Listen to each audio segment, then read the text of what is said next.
arguably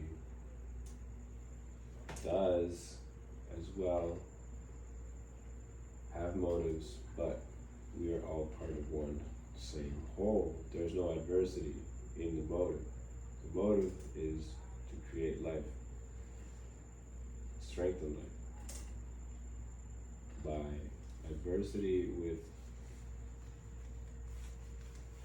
within itself, in the way that steel sharpens steel. It's not the same type of adversity as humans do, where competition makes one person's needs above the other person's needs. And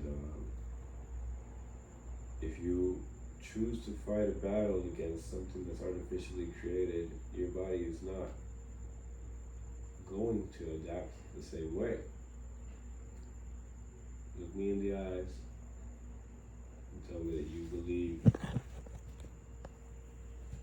that it's right to put an antivirus in your body that's designed to attack nature, which your body just happens to be made of. What's happening to me right now is that the vaccine is attacking what it thinks is coronavirus. So I'm supposed to trust a little tiny unicellular being with my life, and I'm supposed to trust that its decision-making power is enough to distinguish between my own heart, my own nervous impulses, and deadly virus, which aren't all that different. I have no longer the right to do exercise. I have no longer the privilege to use my body to its full extent. I have paid the highest price a human can pay as far as it's basically a disability, where if you lose a leg, you can't run any longer. Well, if you lose your ability to run without losing your leg, the consequences are the same, essentially. If there's a fire in a building and I try to escape, I might have a heart attack. So I'm dead either way. Isn't that right? Most of these victims are males between the age of 15 and 29. And the more exercise they do, the faster they die. So it might be a coincidence that everybody who is strong is dying, so that another type of population has a shift in power and no opposition. Because, let's say, for example, if the President of the United States is going to be at war with its own citizens, the citizens that would be able to have any effect,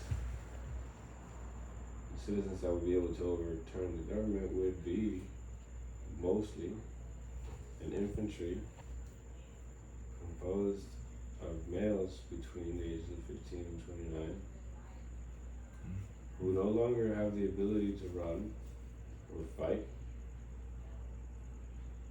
We can barely breathe. We barely have the capacity to mate. It's becoming increasingly difficult to involve ourselves in sexual activity, reproduce. I myself have a child. I had that child before the vaccine, and I experienced firsthand what it's like to have your DNA copied exactly as you were in that point in time, which was my highest peak. I would say exactly the peak of my ability, the peak of my energy, the peak of my intelligence. The peak of my confidence was at 24 when he was conceived. This child is unlike anything I've ever seen, and I've met a lot of children. This child is me. He is, and I don't want to speak too highly of him because it would border on arrogance or speaking highly of myself. All you have to do is meet him for a few seconds. And I work in a hotel right now out of necessity. I meet children like him every day. I take that back. I meet children every day. None of them are like him. And if I had had that child after having this vaccine, it would be completely different. It would be, I'm half the man that I was before I had the vaccine, which means he would be half the child he is. The next generation is going to be facing opponents with much more power than we're facing today. The next generations are going to be facing the revolution of artificial intelligence, cybernetic enhancements. People with the money, and people with the knowledge to enhance their bodies and their brains to the point of superhuman ability are going to have an extreme power over those of us who didn't have the money to be able to afford a lifestyle. I got the vaccine because I needed the money. I needed the job to take care of him. Seems like a coincidence, doesn't it?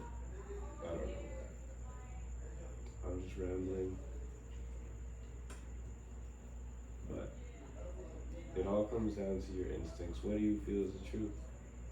Deep down, you know. Deep down, I don't have to say it. You know. We're all part of one consciousness. You know what's going on. You know the answer. And it's those very same instincts that I ignored when I took the vaccine. It's those very same instincts that you ignore when you see the man with the cheap tuxedo sell you a business idea that you decide to go all in on, and you lose everything, thinking that you're going to win. Well, not thinking, but you were convinced that this is the best opportunity because you ignored that little voice in your head that told you this is a con man. Every single time in history, somebody had lost everything.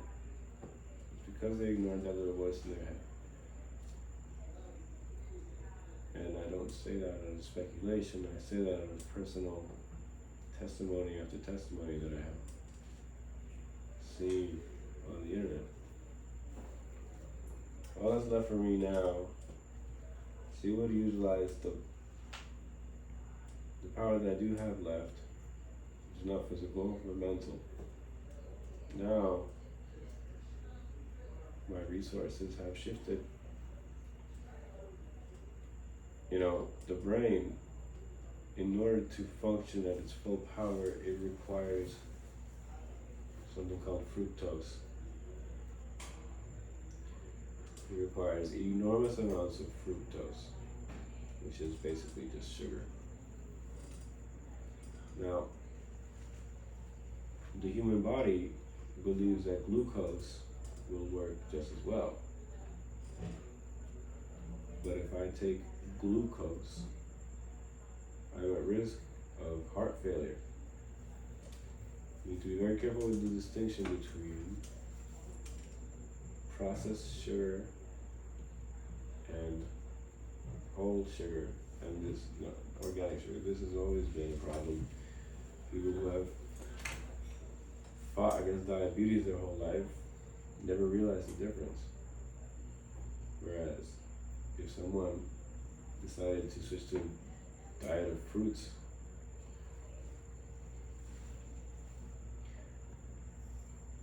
most people don't realize that it actually cure your diabetes if you just control your fructose intake. schedule a time to eat, and you cut down on your glucose. Glucose does damage to your blood vessels. The same as all processed foods. While your mind gets stronger with fructose, the amount of power that you need in order to compete with artificial intelligence is even greater, because power is nothing without direction. If you look at physics,